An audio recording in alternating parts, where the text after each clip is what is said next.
আর মনে রেখে দিন ভালো করি, হাদিসে পাকে এসেছে রাসূলুল্লাহ বলেন, কুলুবুল মুমিনিনা রাসূলুল্লাহ, আমার আল্লাহ পাক রব্বুল আলামিন জানিয়েছেন, হাদিসে কুদসির ভিতরে রয়েছে, খোদ রাসূলুল্লাহ জানিয়ে দিয়েছেন, কুলুবুল মুমিনিনা রাসূলুল্লাহ, ঈমানদারের অন্তরটা হলো আল্লাহ পাকের আরশ।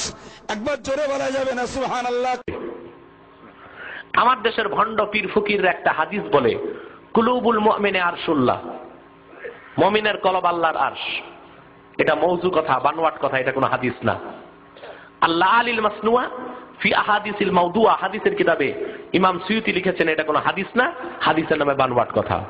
যদি কেউ ধারণা করে কোন অলির ভিতরে আল্লাহ প্রবেশ করেছেন, তৎক্ষণাৎ সে কাফের হয়ে যাবে। কারণ আল্লাহ তাআলা হুলুল থেকে পাক, আল্লাহ তাআলা হুলুল থেকে পাক। আল্লাহ আছেন গোটা সৃষ্টি জগতের উপরে, ইলমান কুদরাতান, আমার আল্লাহ সব জায়গায়। কথা বুঝতে পেরেছেন?